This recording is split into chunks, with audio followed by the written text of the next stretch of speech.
सब याजकीय समाज के साथ आपस में बातचीत करने और परमेश्वर के हृदय में क्या है इस बात को समझने के लिए आज ये महत्वपूर्ण समय हमने प्राप्त किया है।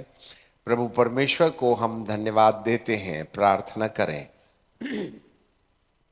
स्वर्ग और पृथ्वी के बनाने वाले परमेश्वर, हम आपको धन्यवाद देते हैं।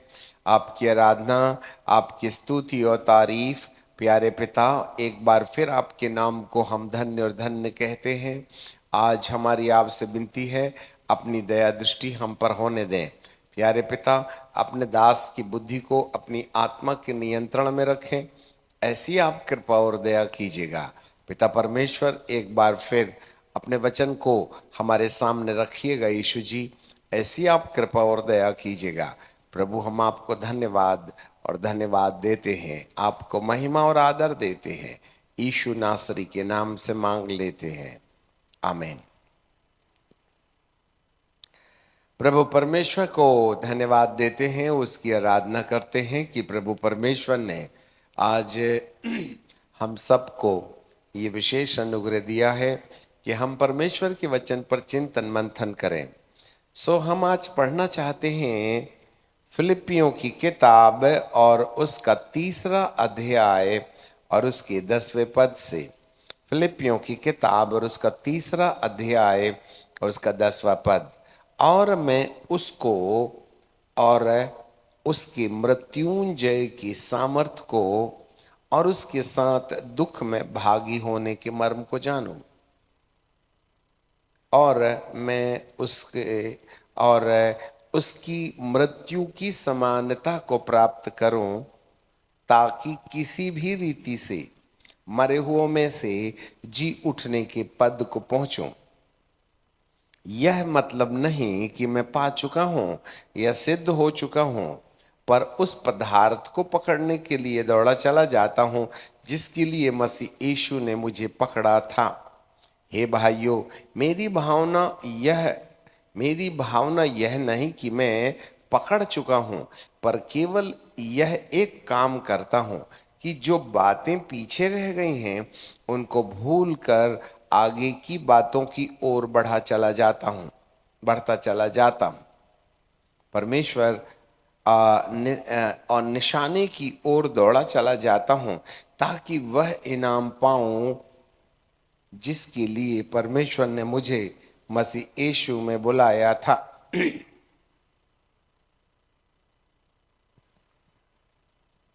जिसमें प्रभु यीशु मसीह ने मुझे बुलाया था।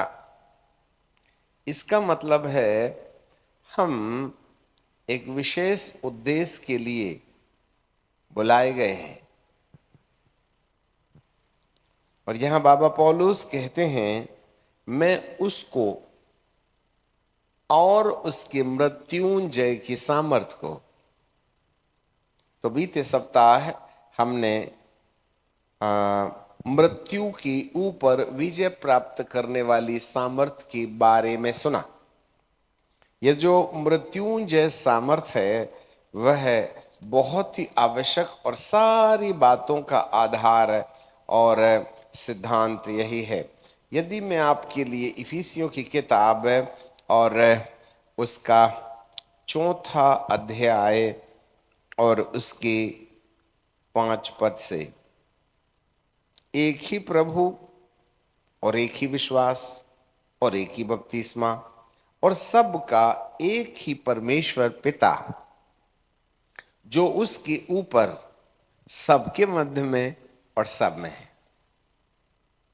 पर हम में से हर एक को मसीह के परिमाण के अनुसार मिला है, दान के परिमाण के अनुसार मिला है। इसलिए वह कहता है कि वह ऊंचे पर चढ़ा और बंधुआई को बांध ले गया कि मनुष्यों को दान दे। उसके चढ़ने से और क्या पाया जाता है? केवल यह कि वह पृथ्वी की निचली जगहों में भी उतरा, और जो उतर गया वह सारे आकाश के ऊपर चढ़ गया कि सब कुछ पूर्ण करे। तब जाकर के उसने ये 5 प्रकार की सेवकाई को मनुष्य के सामने दे दिया। अब एक और पद इफिसियों की किताब में ही पढ़ेंगे, पहला अध्याय और उसका 20वां पद है। तो वहां लिखा है, जो उसने मसीह के विषय में किया। कौन सी विशेष बात है?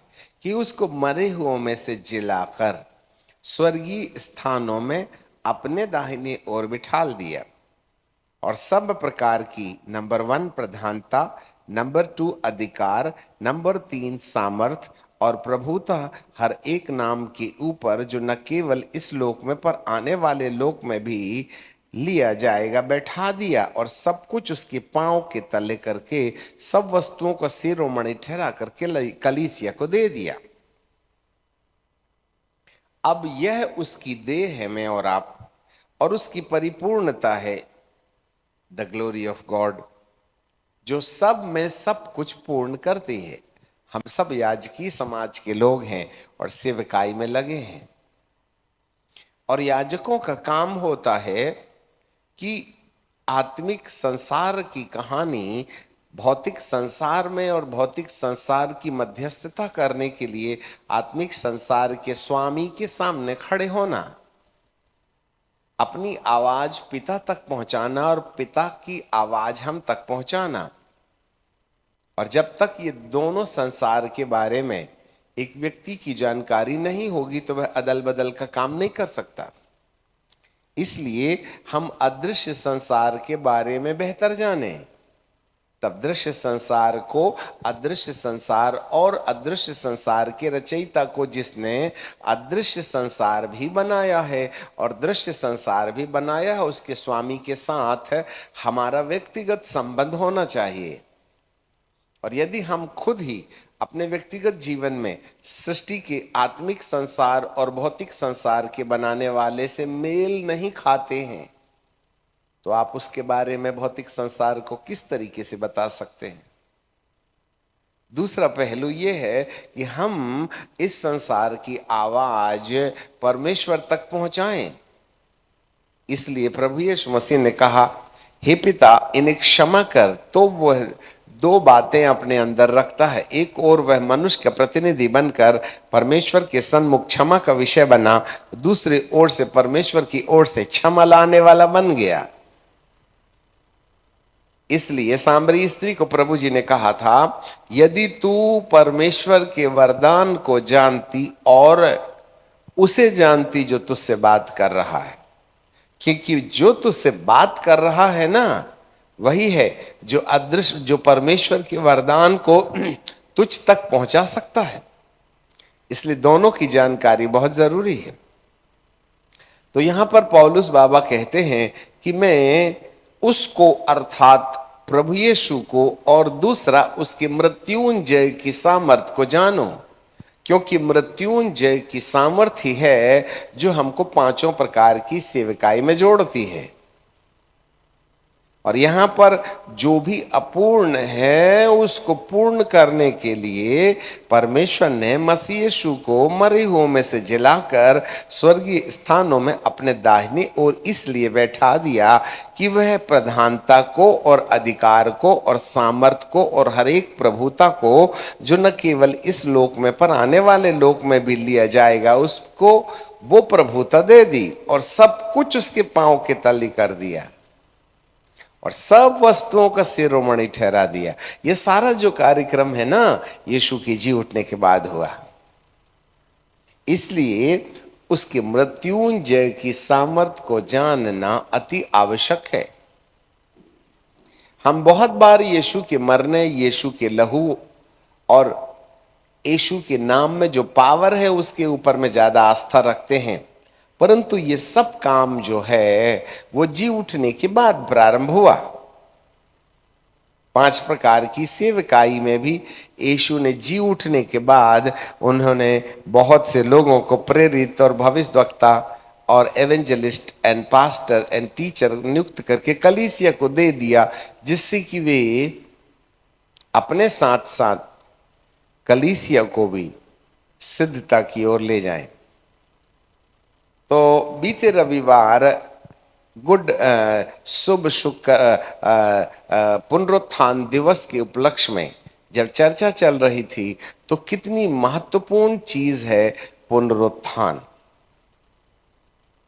पुनरुत्थान को जानना, पुनरुत्थान के बारे में प्रचार जरूर किया जा सकता है, पुनरुत्थान के बारे में अध्ययन किया जा सकता है, पुनरुत्थान के ऊपर किताबें लिखी जा सकती हैं, परंतु पुनरुत्थान को जानना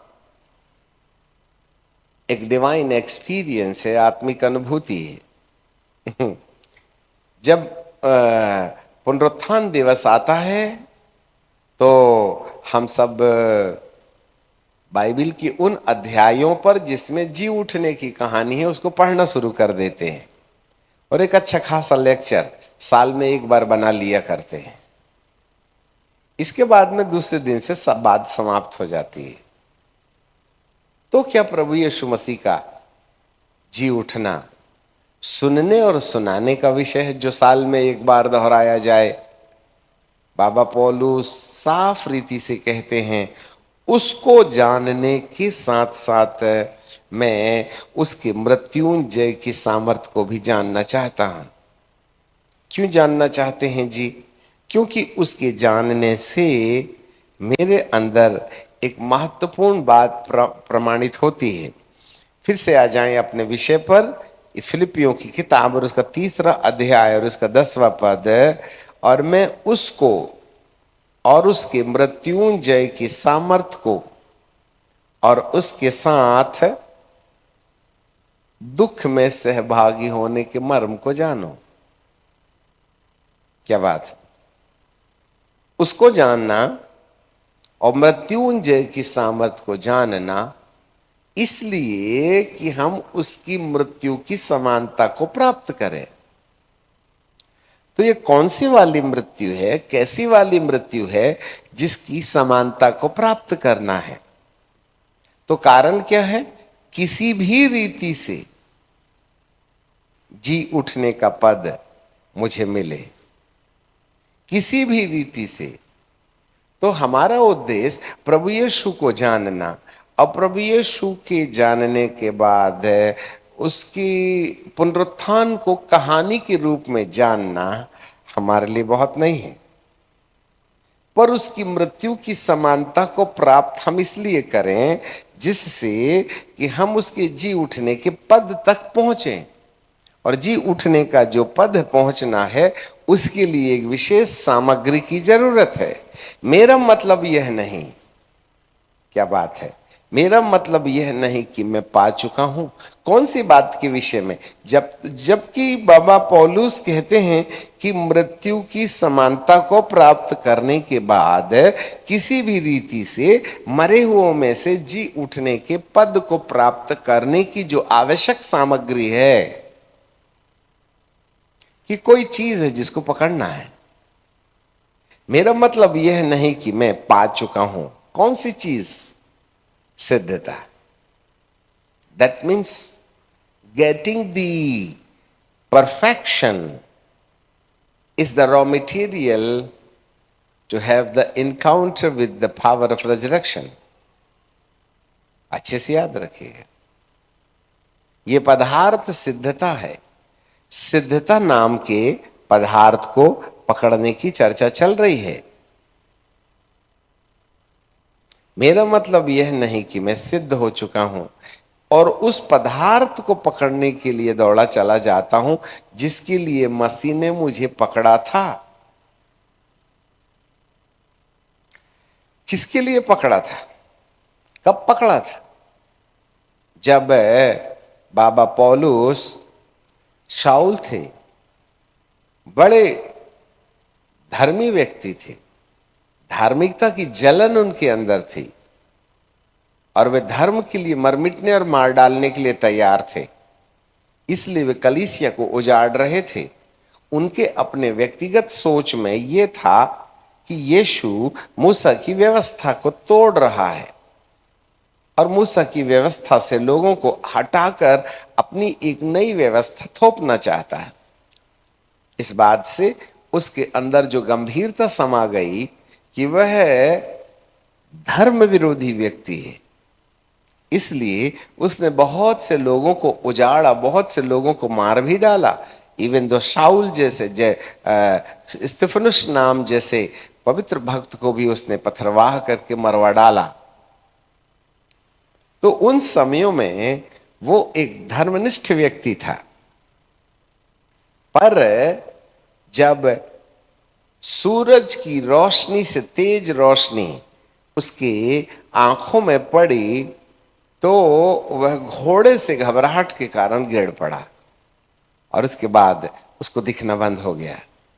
तेज रोशनी थी। तब एक आवाज आती है, मैं यीशु हूं जिसको तू सताता है। यह वह जगह है। तब उसको उसके अनुयायियों ने दमिश्क को ले गए और दमिश्क में वहां हननिया नाम भविष्यवक्ता ने उसके लिए प्रार्थना किया और उसकी आंखों से छिलके गिरे और वे पवित्र आत्मा से भर गया। और वहां से उन्होंने जो सेवा आरंभ की, हजारों लोगों को प्रभु के विश्वास में ले आए। और एक लंबी सेवा के पड़ाव के बाद वो ये कहते हैं, मैंने 5 प्रकार की सेवकाई का भरपूर उपयोग किया। सबसे एक्सलेंट एपोस्टल हुआ करते थे ये, पर इतने अनुभव के बाद भी अब उनके पास में एक समझ आ गई है, और वो ये है, मैं सिद्धता नाम के पदार्थ को पकड़ने के लिए दौड़ा चला जाता हूं। इसका मतलब है ये सिद्धता, मलयालम में तिगंजवनाय अर्थात सिद्धता, परफेक्शन, ये एक पदार्थ है। हर व्यक्ति का एक मुख्य उद्देश्य सेवा अपने आप में अच्छी है, इसको इनकार नहीं किया जा सकता, परंतु एक सेवक की सबसे आवश्यक सामग्री कि उसे सिद्ध होना चाहिए।